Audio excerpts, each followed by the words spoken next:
I was heading to the hangar to see another new ship this patch, the Origin heavy fighter, the M80. We have one of these to give away today courtesy of CIG, so stick around to the end of the video for that. But right away I had opinions on the style. So this M80, I could be out of pocket here completely, but I feel like there is a bit of a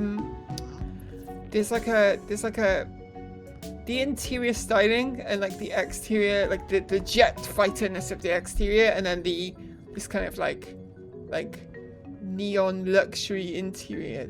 They seem to clash for me a little bit. Origin ships are just not for me anyway. They're not a manufacturer that I would ever. I'm not an Origin guy. Right, yeah. But on this one in particular, it kind of feels like they've gone for a kind of a military looking exterior, but then a very a weirdly colourful interior. I think it's the colour that throws you. Artistically it's nice, but it just feels incongruous. I don't know.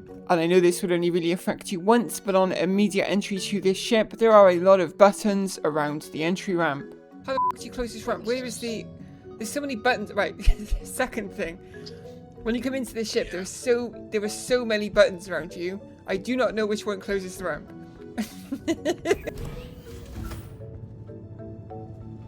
Weapons. But yeah, there's some people that love them and think they're the greatest thing ever. More power to them. I think those people are nuts. We've got beds back here.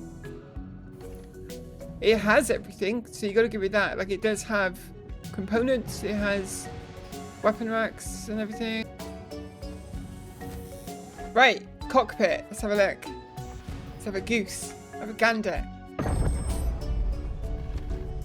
Has a sleek jet fighter look to it. It looks like a mix to me between an F-35 at the front and that alien ship from Flight of the Navigator when it goes into its fast mode. Do you remember that film? After sharing my thoughts on the interior with Harley, it was time to venture out on my lonesome to see what the M80 can do. The handling immediately felt comfortable, and I'd be very surprised by the weapon sizes on board.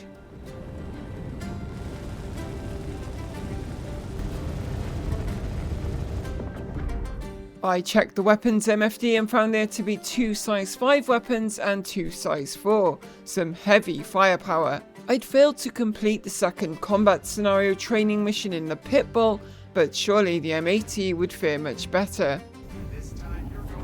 Now, as I said in the last video, there is a problem with missions at the moment, causing them to appear all over the place on the map. Here, for example, we can see the mission location, but setting course for it gives us a random point in space. These missions are usually bugs, but I wanted to double check, blacking out from the acceleration as I head out.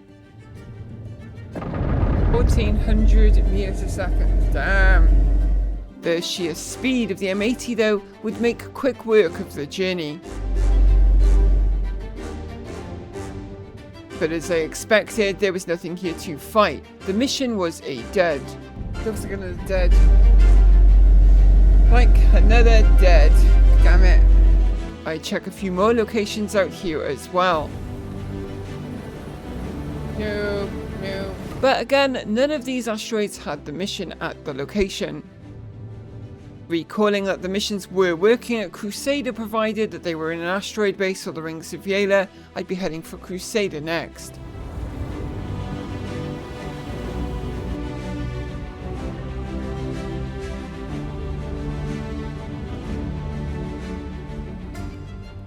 At Crusader, right out of the QT jump, I was getting the flame effect from atmospheric drag. I guess the M80 is so fast that even at this altitude, it hits enough atmosphere to get hot. I found a combat scenario quickly though, and got a little message stuck to my screen as well, so that was fun.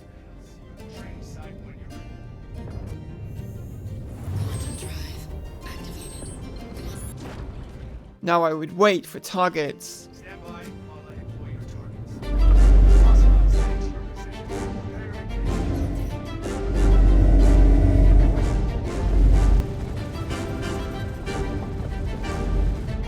The Mustang would melt under the weight of the M80's fire.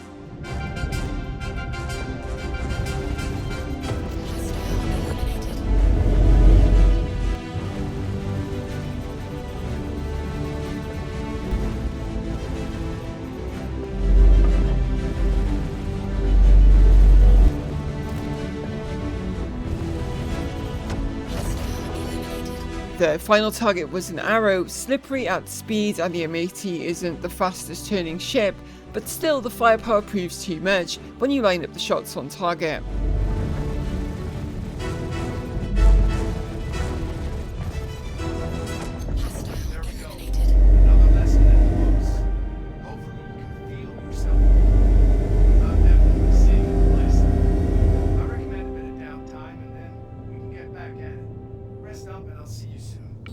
Not really wanting to rest up as Gilly suggested, I was heading off to Combat Scenario 3. This time I was heading to the dark side of Yayla's Rings. We'd start seeing more capable enemy here, Hornets.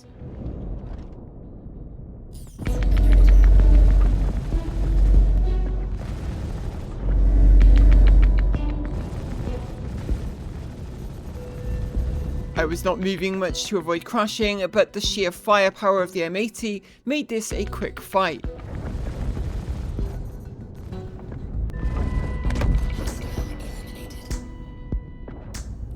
Wave clear. Here comes the next. Achieved missile.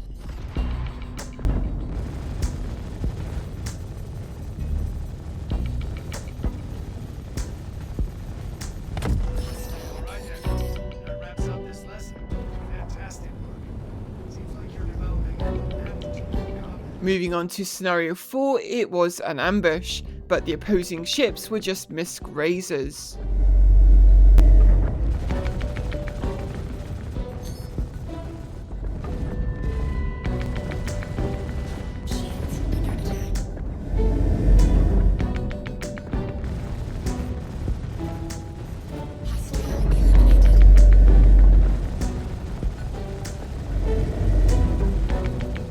Again, being a heavy fighter, the M80 doesn't turn the fastest, but when you land hits, they hit hard.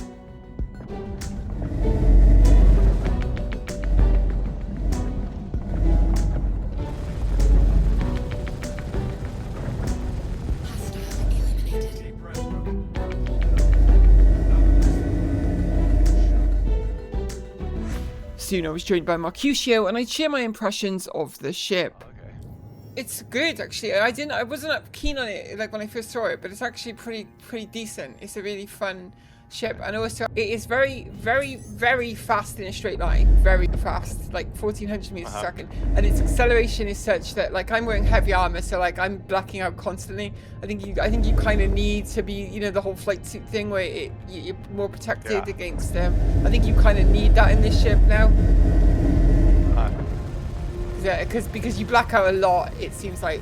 Have you tried it with just undersuit and helmet to see no. the difference? I haven't actually. I should try that. You're right. I'm against a freelance right now, but the AI is, well, they're not as active as is ideal. Scenario 5 began with a freelancer that was inactive, an easy kill.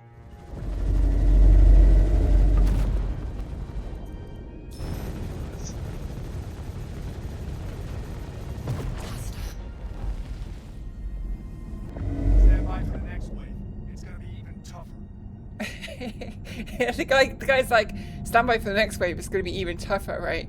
That wave was not tough because that ship was not awake, essentially. But the second wave would bring the heat. This wave looks more numerous, at least. Let's get some missiles out.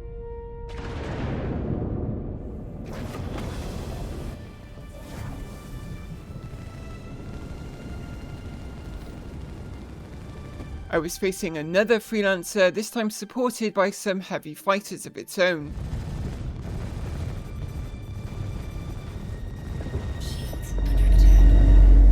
Oh, there's a fire. Hello. Oh, took a hit there, I think.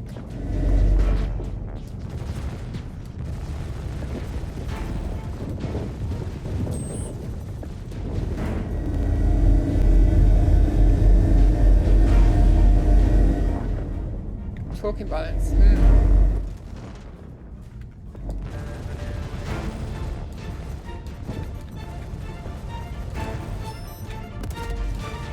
Damn it. I'm not not getting any missile warnings. I'm taking missile hits, but I'm not getting an incoming missile warning. Oh. Okay, right. The important thing is we did take out one of their ships too, though. This time they came to play. The next target was a Vanguard, and we'd already taken a lot of damage.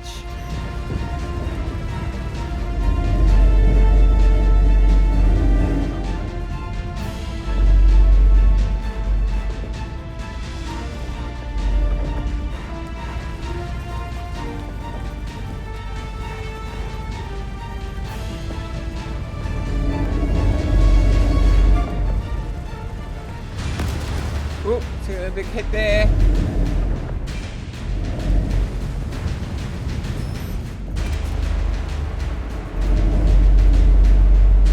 The M80 was hanging on in there despite some big hits. I needed to take down this Vanguard quickly. Wow, you have 2 size 5 and 2 size 4. Yep. I know, it's crazy, right? Yeah. It's very heavily armed. Okay, it's another ship down. The Freelancer isn't nimble enough to evade fire from the M80, so this will be over quickly now.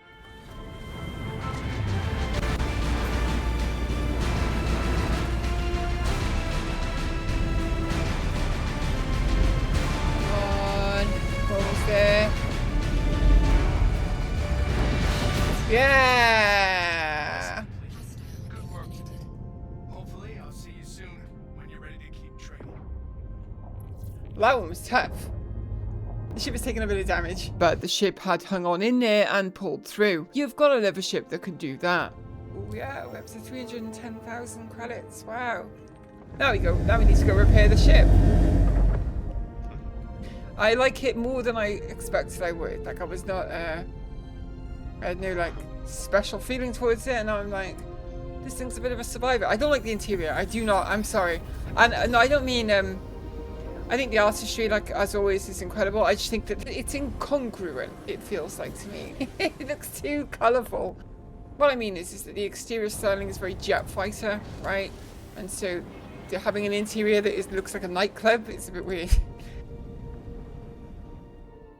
All in all, I do like the ship. It feels nice to fly and is very fast in a straight line. It turns a bit sluggishly, but it has very powerful weapons that could be even more powerful in the right hands, i.e. someone who knows what they are doing, and with the right weapons fitted. And you know what, maybe that person is you. DIG have very kindly sent us a Star Citizen game package complete with the Origin M80 and lifetime insurance to give away to one lucky viewer. For your chance to win, hit the like button on the video and leave a comment below, and we'll pick out a winner from the comments in the next couple of days. Good luck everyone, and of course a huge thank you to CIG for sending us cool prizes like this to give away. I want to thank you all for watching and all of our amazing patrons here. In this video, I would especially like to thank Wolf Yeti, who is our newest channel patron. Thank you very much for your support, Wolf. That means so much to me, and it really helps the channel as well. Thank you so much. We'll be back with more very soon.